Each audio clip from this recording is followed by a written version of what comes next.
Salam alaikum, Azul Flaoul, bonsoir, c'est Microscope.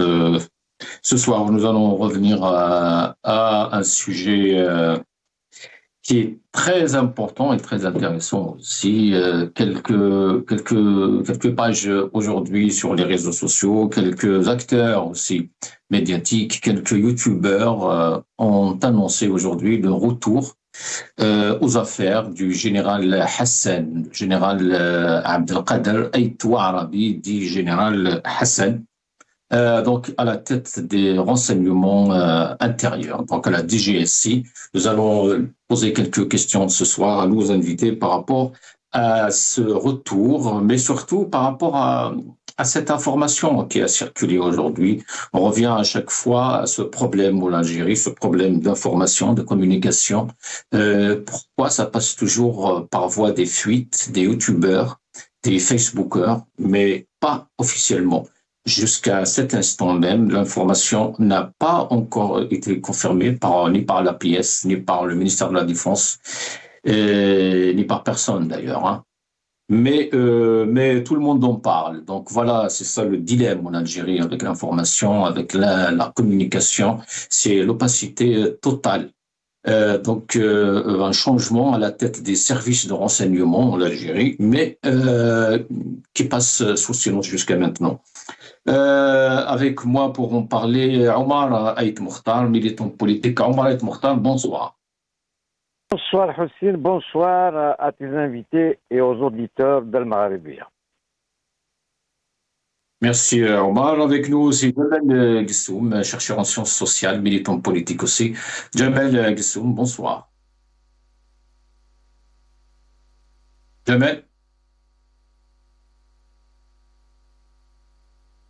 Gissoum.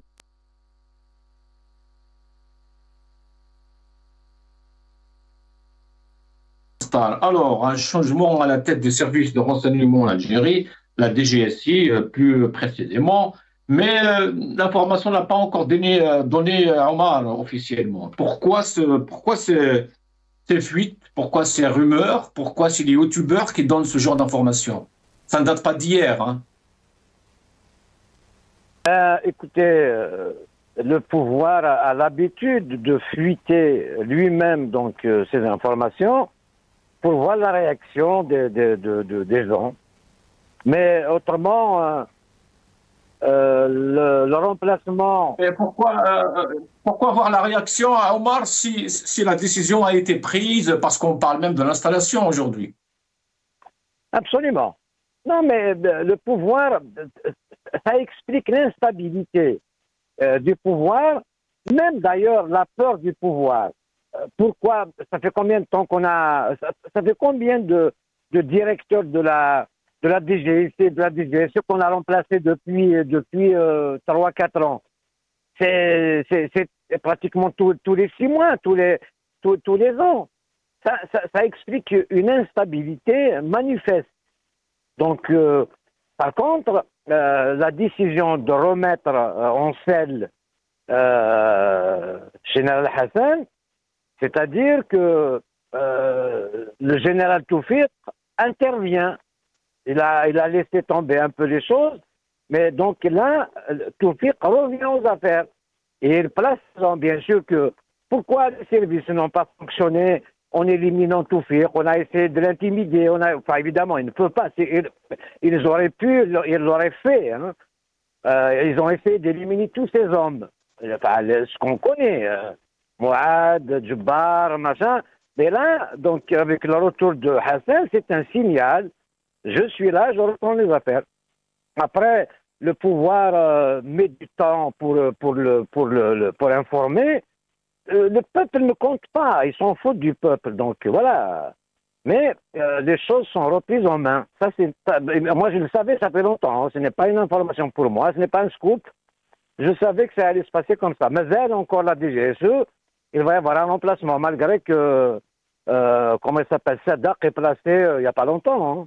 Mais il va partir parce que il y a une question de légitimité, c'est que commandant, colonel, général, d'un coup, sont passés par la voie militaire, c'est juste sa proximité avec la famille, les enfants de Tebboune et Tebboune, qui a fait de lui un patron. Et quand il est patron de la DGSE, il se trouve qu'il travaille avec des colonels qui ont plus d'expérience que lui, donc il est mal accepté.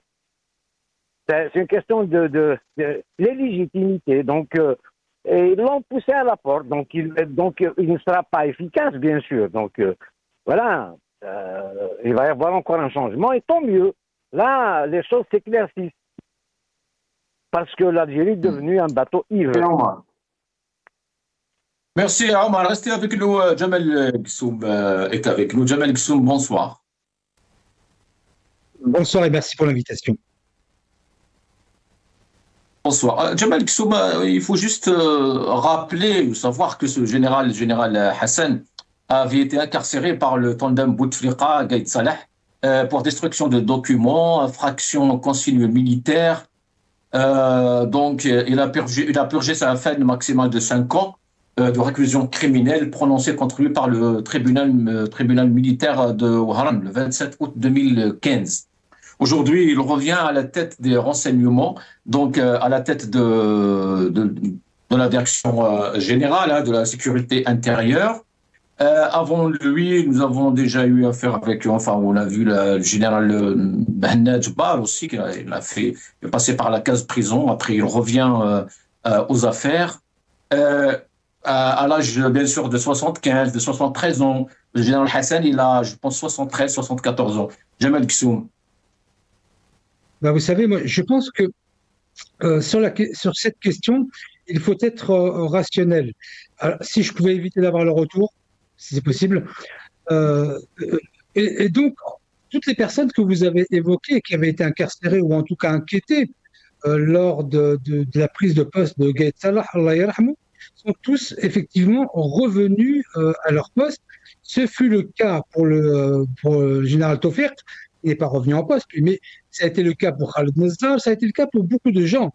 Donc c'est une page qui se tourne et une nouvelle page qui en tout cas répond à des prérogatives qu'il y avait avant l'arrivée de Gaïd Salah en tant que chef d'état-major.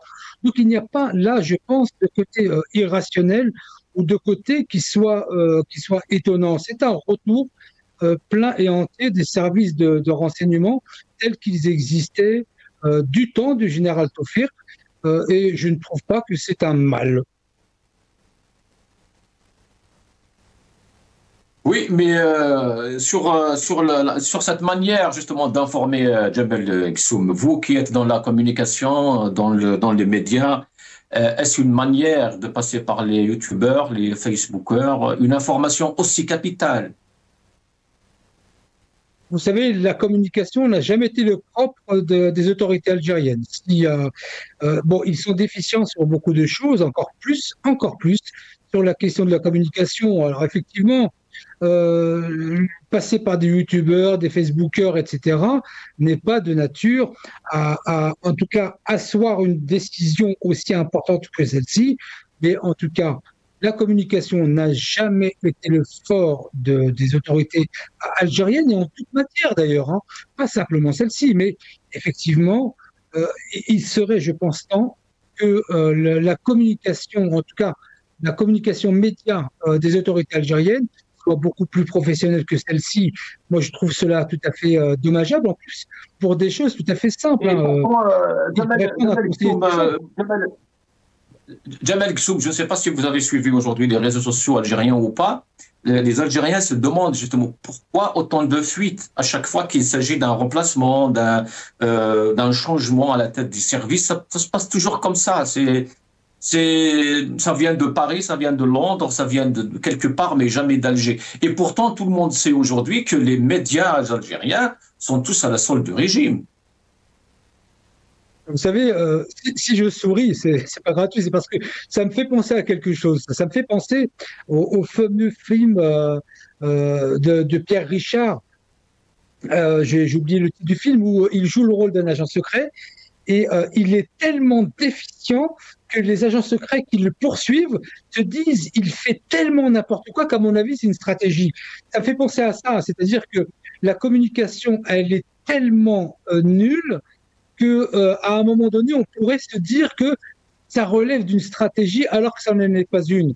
Et donc, de ce point de vue, je le dis, je le répète, passer par des canaux. Il y a des canaux pour la communication. Vous savez, il y a aussi bien le GIGN pour l'armée que la présidence pour certaines prérogatives, le ministère de la Communication. Alors, je n'en parle même pas. Lui, il ne sait même pas communiquer. Il ne sait même pas ce que c'est. Mais en tout cas, Karitha, du point de vue de la communication. Karitha. Et pourquoi, une autre question, Jamal Ghsoum, pourquoi autant de changements à la tête des renseignements? Que ce soit les renseignements à la direction intérieure ou extérieure d'ailleurs. Hein.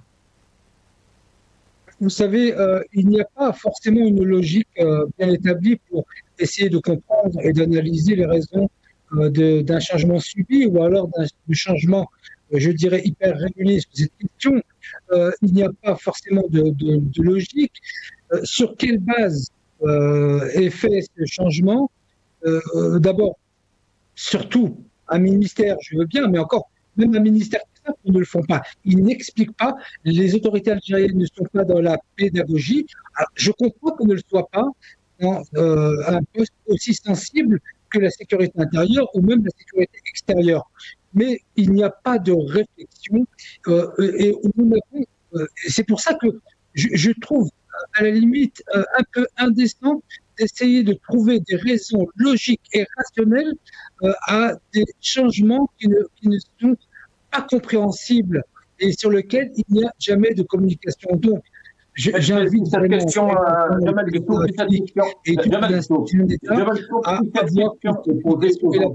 cette question a été, Jamal Ghsoum, si cette question est soulevée aujourd'hui par les Algériens, c'est parce que il y a un récit politique en Algérie qui ne date pas d'hier d'ailleurs, qui dit que la guerre clanique fait rage au sein du régime algérien. Donc, à chaque fois qu'il y a ce changement, cette question revient. Au contraire. C'est-à-dire que c'est toujours le leitmotiv qui est indiqué ici et là, avec la guerre des clans, la chose clanique, etc. C'est à force de dire cela que je commence à ne plus y croire.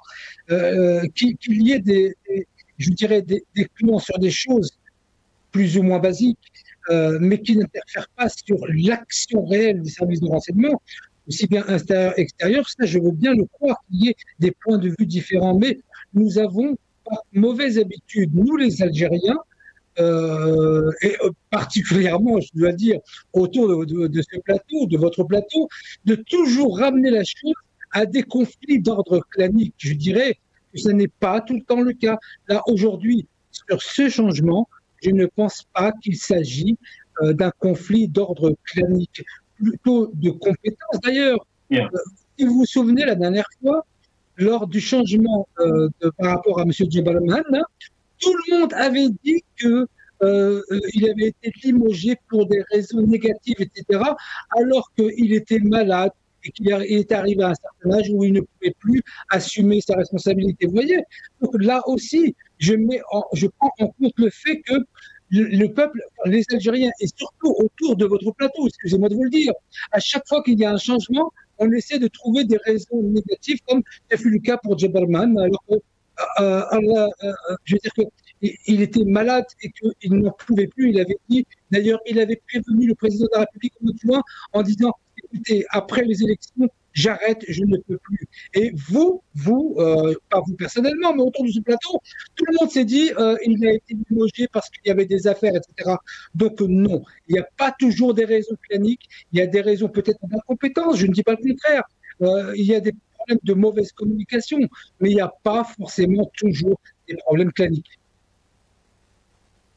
Merci, Omar. Je repose la question à Omar Ait Mokhtar. Omar Ait Mokhtar, le départ de Nasser al-Jenni et l'arrivée de Général Hassan a justement soulevé cette question de la guerre clanique au sein du régime algérien. Bien sûr, déjà, il y a la guerre clanique. Tu sais, tu viens de dire les youtubeurs et tout ça, qui ont des renseignements sensibles. D'où viennent ces renseignements? Ne crois pas qu'ils sont plus intelligents que toi, que moi, que n'importe qui. Ces renseignements viennent des services eux-mêmes. Ils s'attaquent mutuellement, donc ils donnent des renseignements pour s'attaquer à un autre clan. Mais là, avec les influenceurs qu'on a arrêtés en France et le kidnapping de MRDZ, là, les choses se gâtent parce qu'il y a des enquêtes sérieuses en France et en Espagne. Donc les enquêtes en France, ils demandent, donc il y a quelqu'un du consulat de Créteil qui est en prison, on demande d'autres des services, à savoir si ce n'est pas déclenché, les services français, enfin la justice française, les sources qui les a commandées, qui les a appelées, qui est derrière et tout ça. À savoir si c'est pas le jeune, si c'est pas, comment il s'appelle, Sadak et tout ça. Donc ils vont partir avant qu'ils soient livrés, demandés bien sûr par les juridictions internationales, et ils vont dire, voilà, on va les juger, sont en prison parce que la priorité va toujours au pays d'origine. Vous pensez donc qu'il y a un rapport entre l'affaire d'Amir DZ et ce changement à la tête de la DGSI? Il n'y a pas qu'Amir DZ, il y a les influenceurs aussi. Et puis l'affaire de l'Espagne. Oui, mais évidemment, c'est clair qu'il y a un rapport avec ça. Donc, parce que j'ai vu, on a vu quelques commentaires sur les réseaux sociaux, justement, qui avancent l'idée que le général Hassan a de bonnes relations avec les services français aussi. Non, mais bien sûr, le général Hassan, il a fonctionné autant de tout faire qu'ils ont de bonnes relations. Enfin, ils ont des relations avec les services étrangers, notamment la France, les États-Unis, l'Espagne. C'est normal. C'est tout à fait, c'est leur travail, enfin. Mais le général Hassan. Dans ce cas, pourquoi on ne l'installe pas à la DGSE au lieu de la DGSI? Non, mais ça vient. Donc, le gros problème. Le gros problème, c'est la DGSE, c'est la DGSI qui commande la DGSE, attention. Hein. Le gros morceau, c'est la DGSI et les services, c'est la DGSI. Après, tout ce qui est renseignement extérieur, bien sûr, c'est la DGSE, ça viendra.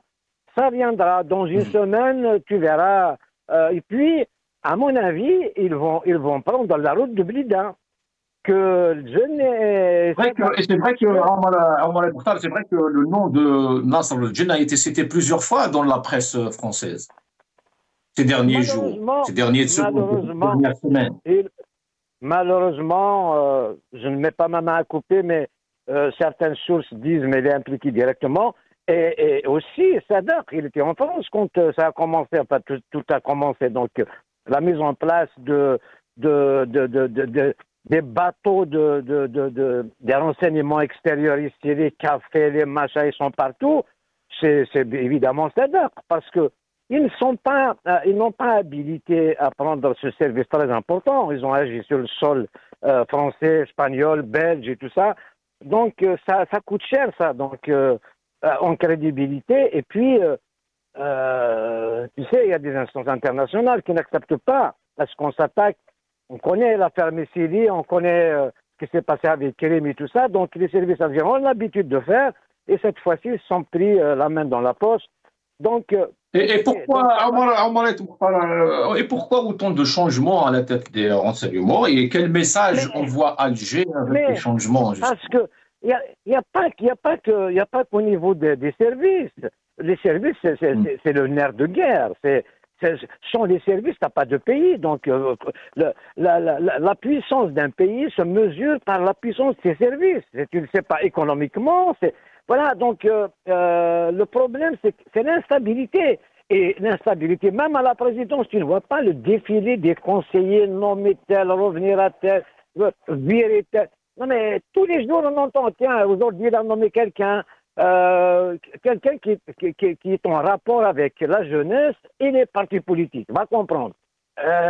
Quand tu mets Rizig, ministre, après conseiller au commerce à la présidence, après ministre, voilà, il achète du mouton, il oublie d'acheter l'aliment du bétail. Il y en a qui ont crevé d'ailleurs. Donc, et puis il a acheté 100 000, il reste 900 000, il a eu dans 15 jours. Donc voilà, aucune logistique. Quand on donne des affaires à ces gens-là, ça fait ça. Ça donne ça exactement. L'instabilité vient de l'incompétence aussi, et puis de la guerre clanique, donc la chasse aux sorcières.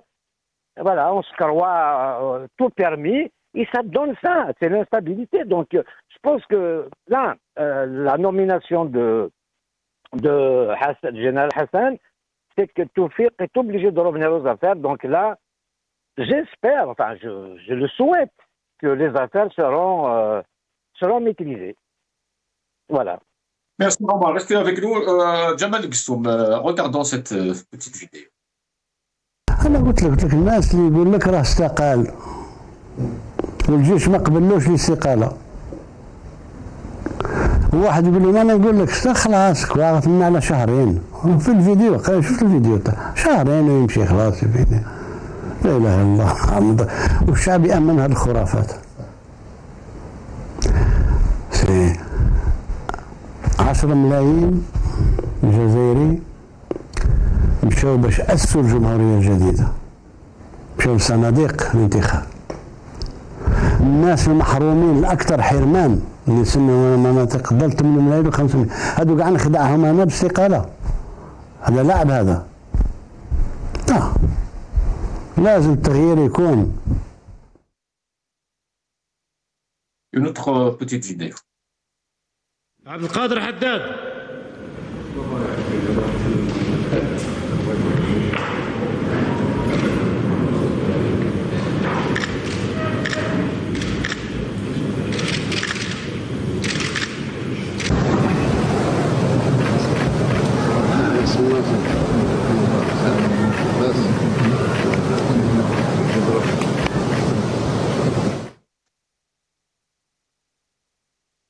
Jamal Gsoum, quel message envoie Alger avec les changements successifs, surtout en matière de stabilité et d'instabilité en même temps? Je souhaite revenir sur deux points qui ont été évoqués précédemment et pour lesquels je ne comprends absolument rien. Il aurait été question des affaires concernant Amir DZ, concernant Créteil, l'Espagne, la Slovénie. Mais ça concerne la DGSI, pas la DGSI. Donc, s'il y avait quelqu'un à retirer, ce serait Sadr, ce ne serait pas Nasser al-Jinn. Qu'est-ce que ça a à voir, les deux? Le deuxième point concerne ce que disait. On s'est posé des questions. Hein. C'est des questions, ce n'est pas des affirmations, justement. On s'est posé des questions, tout comme vous d'ailleurs. Vous vous posez des questions, moi j'apporte les réponses. Donc, s'il y avait quelqu'un à sanctionner, ça serait Sadr, d'accord. D'ailleurs, je l'ai rencontré une fois au Neftakhar parce que c'est une personne très très intelligente. Donc, ça n'a rien à voir avec la DGSE. Ensuite, Omar Aïd Mokhtar, que je salue par ailleurs, parle d'institutions internationales qui pourraient réclamer. L'Algérie, c'est l'Algérie. Il n'y a pas d'institution internationale. Déjà qu'ils ne sont même pas capables en France de nous renvoyer un ministre qui nous a envolé des centaines de millions d'euros. Ils vont nous demander, comme ils ont fait avec Khaled Nizar, donc, comment peut-on lire ces changements? C'est votre dernière question, cher ami. Il n'y a pas forcément de lecture, en tout cas, je ne vais pas en inventer. Quand je n'ai pas une lecture claire et nette, je ne peux faire que des hypothèses sur la question de la DGSI. Que se serait-il passé en Algérie pour changer la tête de la DGSI? Je ne sais pas. En tout cas, les affaires évoquées de Amir DZ et comme on dit le Khorti à l'international, ça n'a rien à voir avec la DGSE. Ouais, mais sur la question de la stabilité, justement, Jamal Gsoum. Oui, sur la question de la stabilité, oui, effectivement. Je veux dire que là où c'est gênant, effectivement, c'est que comme c'est un domaine sensible, que ce soit la DGSI ou la DGSE, on ne va pas, le impersonnel, Alger, ne va pas décrire les raisons, sauf si c'était pour un cas de maladie ou d'âge, comme ce fut le cas pour Djebraman. Donc là, ça n'est pas visiblement pour ces raisons précises. Il y en a d'autres, mais il faut aussi comprendre quelque part que il ne peut pas y avoir une transparence, même minimum, encore moins totale, sur la raison des changements à la tête des services de renseignement.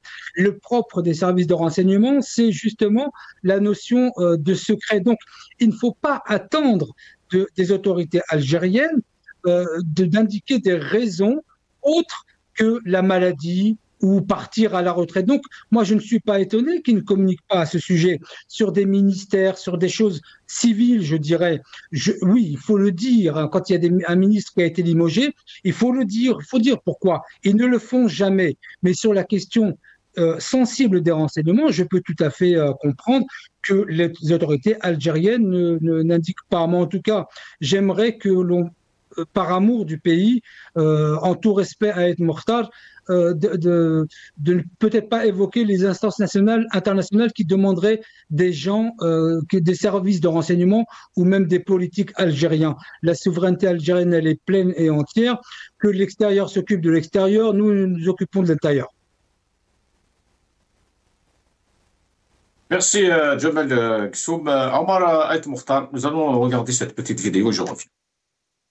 يجدر التذكير أن الجزائر أدركت مبكرا خطورة الإرهاب الهمجي والتطرف الظلمي الذي هدد أركان الدولة الوطنية ونظامها الجمهوري، وباتت الأقدر على فهم هذا الخطر الدخيل، فاستطاعت بفضل تمسك الشعب بوطنه والتفافه حول مؤسساته وفي مقدمتها الجيش الوطني الشعبي من إفشال هذه المخططات الخبيثة. ولقد انتصرت الجزائر بشعبها وجيشها ومؤسساتها على آفات الإرهاب، مطورة تجربتها فريدة في مكافحاته والوقاية منه. Omar Aït Mokhtar Chengrihai, il nous le dit à chaque fois que le terrorisme a été vaincu en Algérie, mais le retour de Ouarabi, justement, soulève cette question de terrorisme, parce que tout le monde, tous les Algériens savent que Ouarabi était à la tête de Skourat, justement, l'antiterrorisme. Gissoum, je le salue par ailleurs. Il m'a fait rire quand il dit les services secrets, alors que les secrets sont divulgués justement par les youtubeurs, par Ahmed, ils viennent des services, ils viennent de la marmite, de la maison directement. Donc voilà, donc il n'y a aucun secret aujourd'hui en Algérie. On sait qui est qui, qu'est-ce qu'il a fait, qu'est-ce qu'il va faire. Il a tout à fait raison aussi, pour une fois je lui donne raison. La DGIC, l'histoire d'Amir Dizadeh, oui mon ami, c'est vrai. Dans un pays respectable, les services extérieurs s'occupent de l'extérieur, l'intérieur s'occupe de l'intérieur. Mais ce n'est pas ce qui se passe. Vous savez pourquoi que la DGIC, que Nasser al-Jinn et les autres colonels avec lui ne respectent pas justement Sader parce que il est monté de grade par piston. Parce que commandant, colonel, général d'un coup, il n'est pas passé par la voie hiérarchique militaire.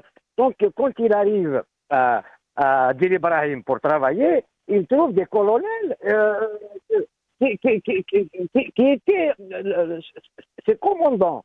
Donc, ça se passe mal et on ne lui laisse pas tous les éléments qui sont en France et tout ça. Ils étaient sous les ordres, sinon des copains de jeunes et des autres.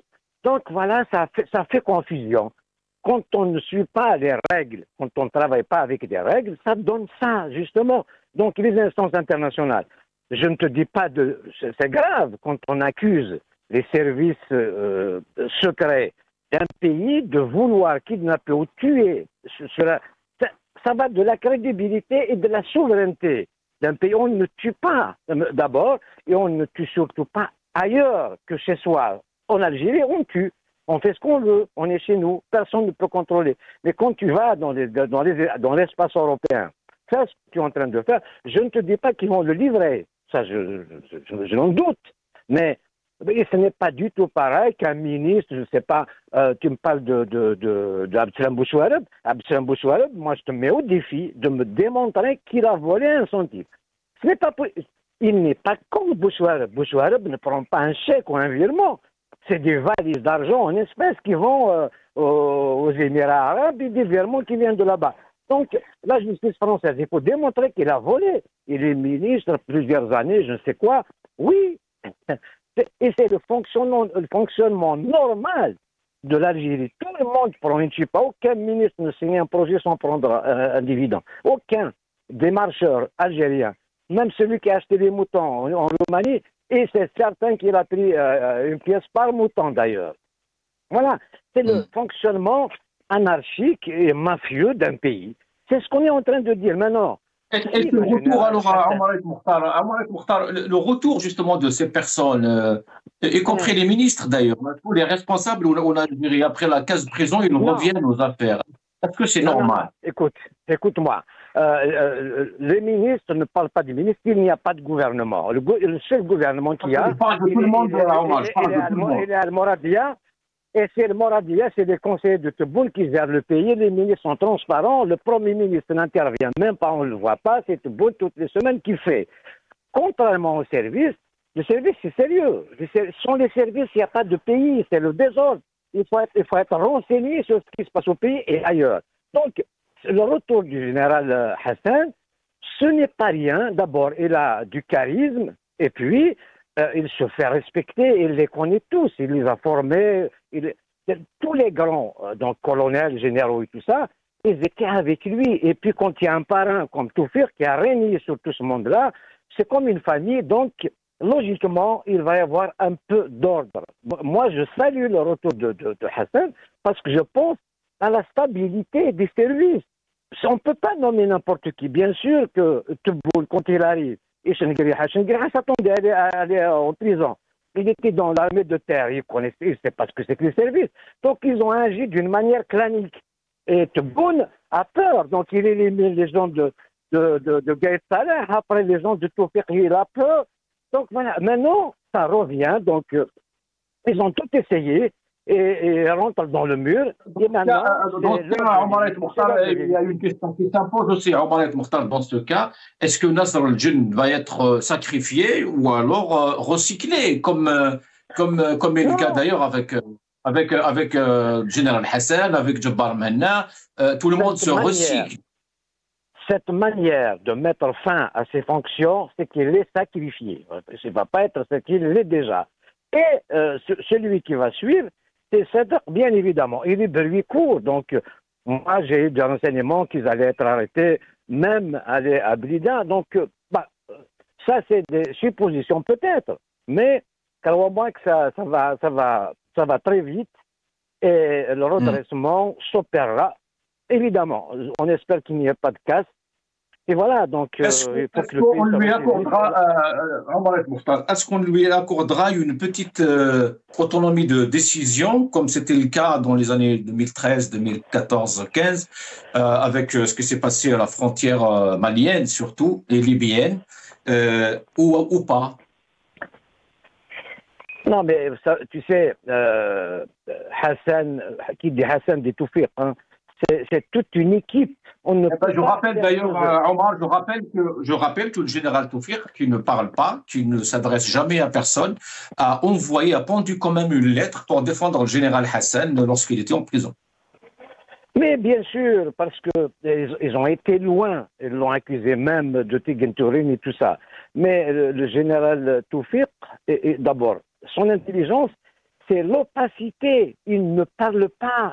C'est pas toutes les semaines qu'il te dit voilà, je vais faire, je vais pas faire, je vais importer des moutons. Il ne parle pas, il agit. Donc, et puis le renseignement, ce n'est pas une chose facile. On voit comment ça va dans tous les sens dans cette histoire, dans cette crise algéro-française, qui n'a pas lieu d'être, bien sûr. On voit comment Tebboune veut orienter le pays vers les États-Unis. Les États-Unis, tu ne vas pas t'associer avec un lion va te manger. Trump, il a l'esprit d'empereur, il ne s'associe pas, il prend tout. Donc, et puis, on va être une balle entre les Russes, les Français, les Européens, les Chinois, les je ne sais pas quoi, alors qu'il faut être un pays non aligné. On s'occupe de notre pays, il faut du patriotisme, pas de nationalisme. Il ne faut pas faire autant. Il a cru facile, comme l'histoire palestinienne, il t'a dit c'est moi qui va faire, laissez-moi tranquille, c'est moi. Alors vas-y, alors on voit la catastrophe, la tragédie humaine, et puis on se tait. Alors vas-y, les gens lui disent tu as dit Ali, alors vas-y, qu'est-ce que tu attends? Tu as des avions, et voilà, donc on ne parle pas à ce niveau-là, la parole compte, une parole compte. alors que Tebboune nous a amené des services, il fait n'importe quoi. Enfin, il n'y a pas de casse pour l'instant. S'il y a une casse, c'est que c'est les nationaux qui souffrent un peu, qui ont souffert. D'ailleurs, je dirais heureusement qu'il y a Covid qui a ralenti un peu les élans. Ça donne à réfléchir. Les erreurs, ils peuvent être corrigées. C'est ce que je souhaite à ce pays. Merci à moi, restez avec nous. Jamal Gessoum, je rappelle juste parce que j'ai reçu des messages de nos compatriotes, Jamal Gessoum, pour vos propos qualifiés d'insultes, malheureusement. Donc, j'émets tous les réserves de la chaîne, au nom de la chaîne, et je vous demande à leur présenter vos excuses, s'il vous plaît, Jamal Gessoum. Sinon, j'ai une autre question pour vous, Jamal Gessoum, justement sur le retour du général Hassan et cette doctrine des généraux sécuritaires qu'on appelle les janvieristes. Est-ce qu'il y a un danger aujourd'hui, danger de terrorisme, d'islamisme, parce que c'est les généraux justement qui disent que nous avons vaincu et battu tout ça? Le danger vient d'ailleurs, il ne vient pas en intra, c'est-à-dire que ce n'est pas quelque chose qui est intérieur à l'armée ou au service de renseignement. La question du terrorisme, elle se pose avec l'actualité internationale que nous connaissons, que ce soit du côté de la Libye ou du côté du Sahel. Donc la question, et là aussi, ça me permet de rebondir sur la question en fait de la nomination du général Hassan, même si ça n'a pas de lien. Vous l'avez dit d'ailleurs tout à l'heure qu'il avait été à la tête de la SCORAT, et il faut rappeler aussi qu'à l'époque de la SCORAT, dans le Sahel, il n'y avait pas une mouche qui passait sans que la SCORAT ne soit au courant. Donc, est-ce que, de ce point de vue, et qui rejoint votre question, est-ce qu'il y aura des effets positifs par rapport au général Hassan, même si lui qui s'occupe de la direction générale de la sécurité intérieure maintenant, aura un effet direct avec la menace terroriste qui pèse sur l'Algérie. Elle pèse énormément. Ça peut être du côté de l'Est comme du côté de l'Ouest, et surtout du côté du Sud. Donc, la menace terroriste sur les janvieristes, ce que vous appelez les janvieristes, moi je ne pense pas que le danger soit là. Le danger vient bien d'ailleurs. Et la nomination, en tout cas, du général Hassan, de ce point de vue, parce que moi, à titre personnel, moi, je ne le connais pas, je ne connais pas ses capacités, mais il vient d'où le danger, Jamal Gessoum? Il vient d'où? Vous dites qu'il vient d'ailleurs. Il vient du Sud, il vient du Sahel, il vient de la Libye, il peut venir aussi de l'Ouest. Donc, le terrorisme, il vient de là, il ne vient pas d'ailleurs. Vous savez, pendant des années, et notamment pendant la période, la décennie noire au rouge, comme on peut l'appeler, il y avait beaucoup de supputations sur qui fait les attentats, qui fait... Mokhtar avait parlé ici de... ils avaient collé un ticket sur Tigen Tourine, général Hassan, je crois. Donc il y avait beaucoup de fantasmes autour de ces questions.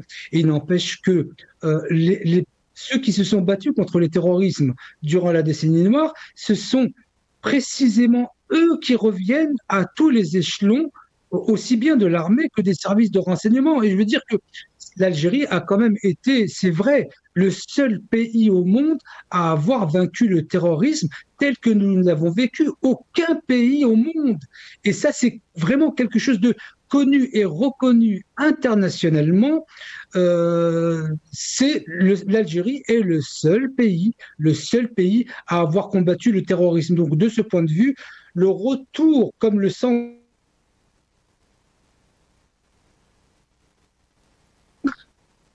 bonne augure. Jamal Gessoum, justement, par rapport à ce retour, vous venez de prononcer le terme retour, quelle lecture feriez-vous justement à ce retour? Il y a 2 jours, c'était le retour de Nasser Azzouz à la tête du Sénat, plus de 75 ans.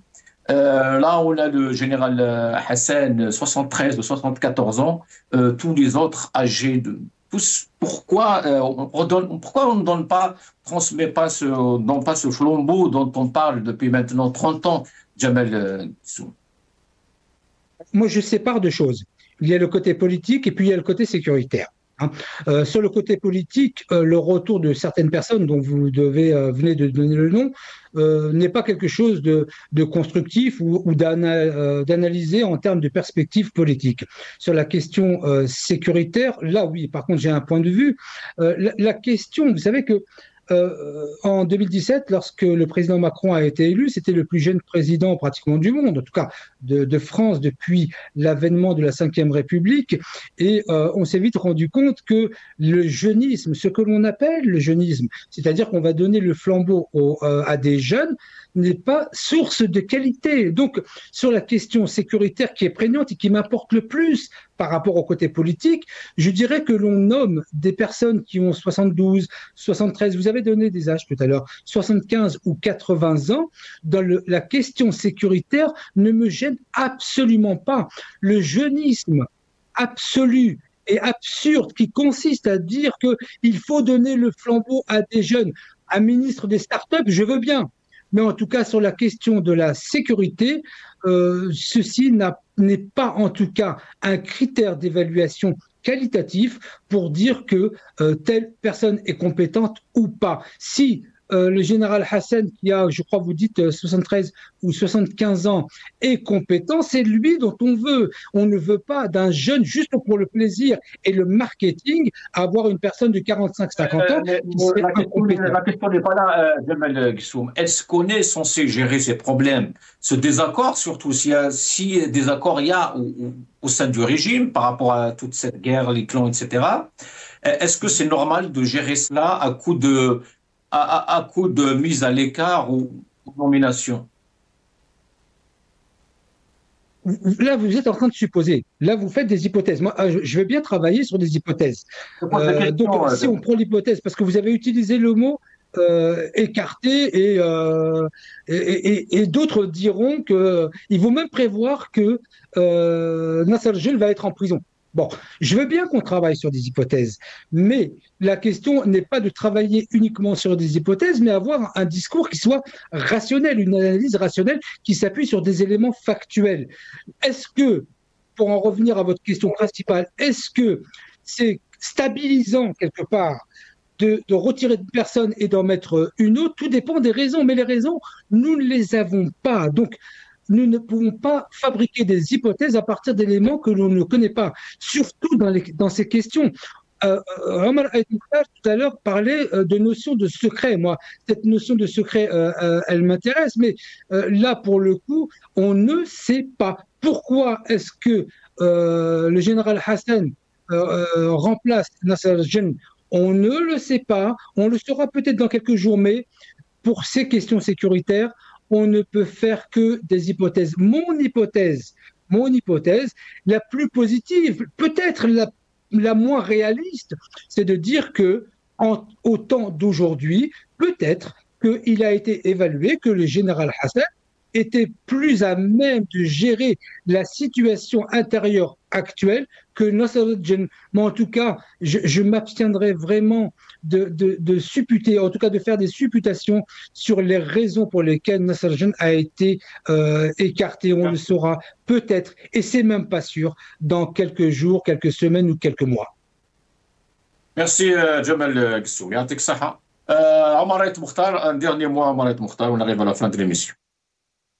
Alors, je déteste une chose encore, c'est que quand M. Gissoum dit on a combattu le terrorisme seul et machin truc, le terrorisme en Algérie a été créé, il est interne. C'est l'échec politique, c'est la mauvaise gouvernance qui a conduit les Algériens à s'entretuer. Voilà, c'est la gestion. On n'a pas été agressé par les étrangers. C'était les Algériens qui s'entretuaient. Et à l'arrivée de Bouteflika, il a arrangé tout le monde. Il a baissé les tensions, il a donné raison à tout le monde, il n'a jugé personne. Et voilà comment ça se passe. Donc arrêtez de dire on a combattu rien du tout. Le peuple algérien, enfin les Algériens se sont barricadés. 5e étage, tu vas trouver des barreaux dans les fenêtres. Donc 250 000 morts et des déplacés et des gens qui se sont sauvés, qui ont tout perdu. Arrêtez de dire on a combattu le terrorisme. On n'a rien combattu. Et on n'a pas retenu la leçon parce que on est revenu aujourd'hui avec ce bon parti unique. C'est la présidence qui gère tout. Tu parles, tu vas en tôle. Les journaux sont fermés, la presse est muselée. Arrêtez, donc comprenez, on doit retenir les leçons. Après, les services, bien évidemment, moi je suis content du retour du général Hassan parce qu'il va y avoir un peu d'ordre, un peu de hiérarchie, un peu de charisme. On ne peut pas fonctionner avec comme l'année dernière, comme les 2-3 dernières années. On menace les gens même à l'étranger. Mais tu ne peux pas parler au pays. Quand tu parles au Canada, en France, on vient te chercher. C'est incroyable ça. Ce n'est pas normal. Ce que je suis en train de... Ce que nous disons, ne croyez pas qu'on ne veut pas que l'Algérie aille de l'avant. C'est parce qu'on aime ce pays qu'on s'intéresse au débat. Mais je dis que ça ne va pas, parce que ça ne va pas. Il y a l'instabilité est partout. Tout est fait au hasard, au pif.